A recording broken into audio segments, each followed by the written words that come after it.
استقامت کتنی ضروری ہے، اللہ سبحانہ تعالیٰ نے اپنے نبی محمد صلی اللہ علیہ وسلم کو سورۃ ہود میں حکم دیا وَاسْتَقِمْ كَمَا أُمِرْتَ، جیسے آپ کو حکم دیا گیا ہے اسی طرح آپ ثابت قدم رہیے، کسی کی مخالفت سے، کسی کے جھوٹے پروپیگنڈے سے، لوگوں کی اذیت والی باتوں سے آپ اپنا رستہ نہیں چھوڑیں گے۔ ہم جب دیکھتے ہیں کہ لوگ ہماری مخالفت کر رہے ہیں کسی بھی کام میں، دین کے کام میں، ہم وہ کام ہی چھوڑنے کو تیار ہو جاتے ہیں، لوگوں کو نہیں چھوڑتے، کام چھوڑ دیتے ہیں، گویا دوسرے لفظوں میں اللہ کو چھوڑ دیتے ہیں اور بندوں کو خوش کرنے میں لگ جاتے ہیں، جبکہ ہونا کیا چاہیے کہ انسان اللہ ہی کو راضی کرے۔ تو اگر پروفٹ صلی اللہ علیہ وسلم کو استقامت کا حکم دیا گیا ہے تو پھر ہر بندے کی کیا ضرورت ہے؟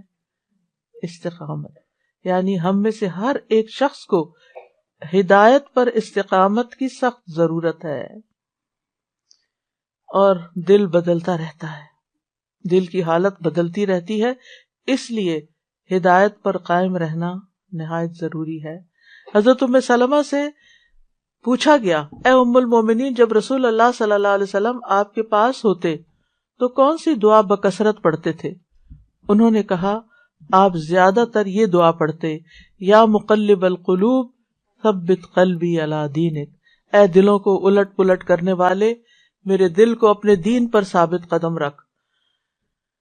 جب آپ سے اس دعا کی وجہ دریافت کی گئی کہ آپ تو ہدایت پر ہیں اور یعنی آپ پر وحی آتی ہے، اللہ تعالیٰ سے براہ راست آپ کا کنیکشن ہے، تو آپ کے لیے کیا ضرورت ہے اس کی؟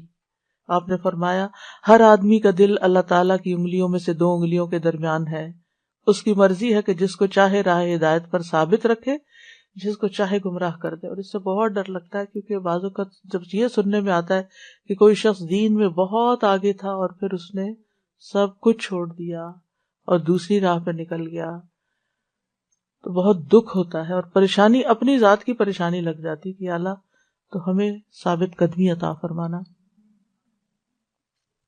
ابن قیم کہتے ہیں، بندے کو جب یہ علم ہو جاتا ہے کہ اللہ دلوں کو پھیرنے والا ہے اور اللہ بندے اور اس کے دل کے درمیان حائل ہو جاتا ہے، اور اللہ ہر روز ایک نئی شان میں ہوتا ہے، اور وہ جو چاہتا ہے کرتا ہے، وہی فیصلہ کرتا ہے جو وہ چاہتا ہے، اور یہ کہ اللہ سبحانہ تعالیٰ جس کو چاہتا ہے ہدایت دیتا ہے، جس کو چاہتا ہے گمراہ کرتا ہے، جس کو چاہتا ہے اس کا مرتبہ بلند کر دیتا ہے، اور جس کا چاہتا ہے مرتبہ گرا دیتا ہے۔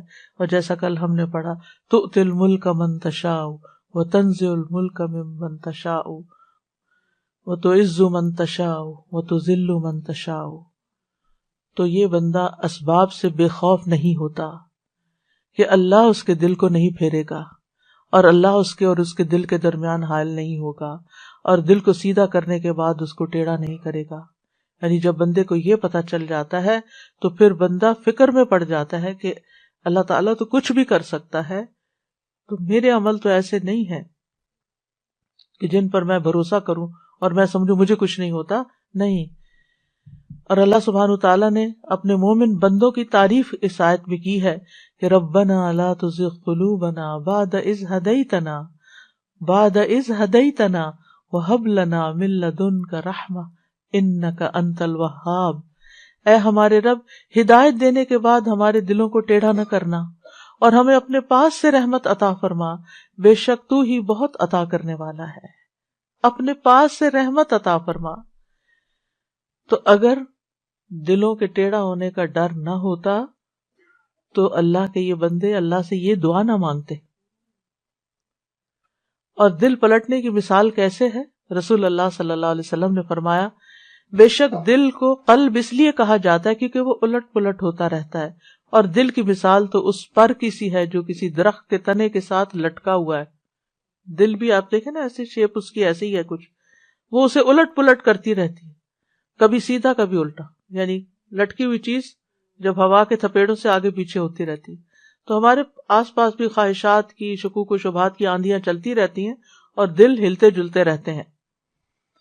مقداد کہتے ہیں، میں نے رسول اللہ صلی اللہ علیہ وسلم کو فرماتے ہوئے سنا، آدم کا دل اس ہنڈیا سے بھی زیادہ تیزی کے ساتھ بدلتا ہے جو خوب کھول رہی ہو، یعنی اس طرح چینجز آتی ہیں انسان کے دل میں۔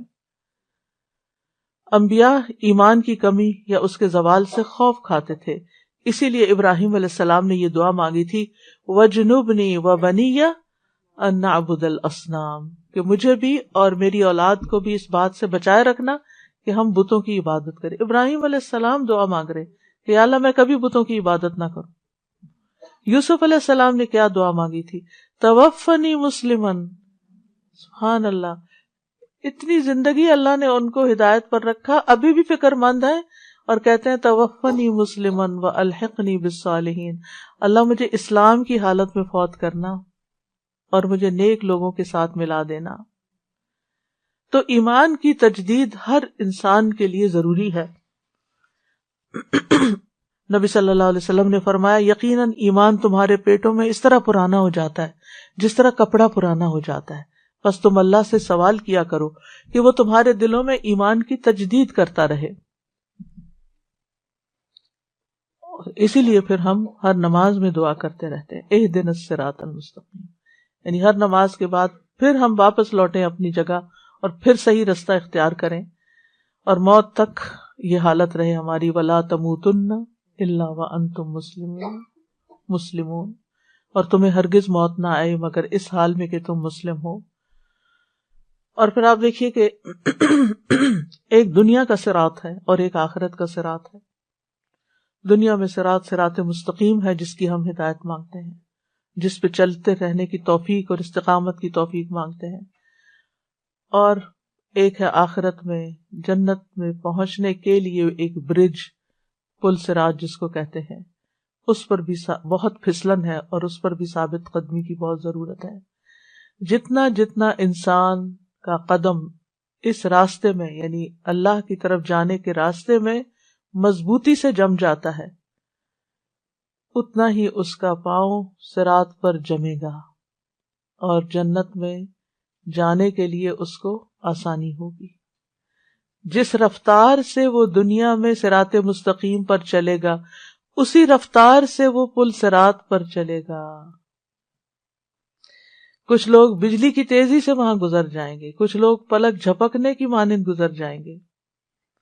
تو ہم سب اپنا جائزہ لیں کہ ہم اس دنیا میں کتنی تیزی کے ساتھ ہدایت کی بات کو قبول کرتے ہیں، اس پر عمل کرتے ہیں اور پھر اس پر قائم رہتے ہیں۔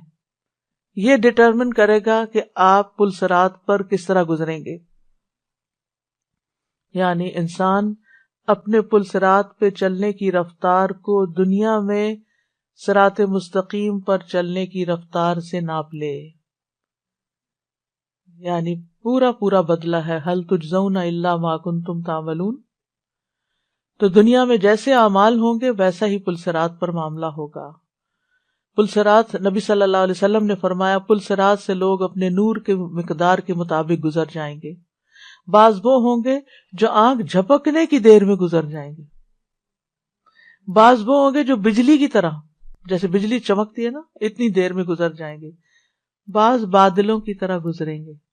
یہاں آپ کو قریب میں بادل اڑتے نظر آتے ہیں نا، تو آپ نے دیکھا ہوگا کبھی کبھی بادل ذرا سے تیز چل رہے ہوتے ہیں، کبھی آہستہ۔ تو قیامت کے دن بھی پل صراط پر بھی کچھ لوگ اسی رفتار سے چل رہے ہوں گے اور پھر جا پہنچیں گے اپنی منزل کو۔ کچھ لوگ ستاروں کے ایک دوسرے پر حملہ کرنے کی طرح گزر جائیں گے، کچھ لوگ آندھی کی طرح گزر جائیں گے، کچھ لوگ گھوڑوں کے دوڑنے کی طرح گزریں گے، کچھ آدمیوں کے دوڑنے کی طرح گزریں گے جیسے انسانوں کی دوڑ ہوتی ہے۔ پھر اس کے گزرنے کی باری آئے گی جس کو روشنی اس کے پاؤں کی پشت پر دی گئی، وہ چہرے، ہاتھوں اور پاؤں کے بل رینگ رینگ کے گزرے گا، جیسے کرال کرتے ہیں نا، ایسے کر کے پل صراط سے پار کرے گا۔ تو ہر ایک کا وہاں معاملہ مختلف ہوگا۔ دنیا میں بھی آپ دیکھیں کہ ایک سڑک ہوتی ہے لیکن ایک گاڑی پرانی ہوتی ہے اور ایک گاڑی نئی ہوتی ہے، ایک لیٹسٹ ماڈل کی ہوتی ہے، تو ان دونوں کی رفتار میں بہت فرق ہوتا ہے۔ تو اگر دین کے معاملے میں بھی ہم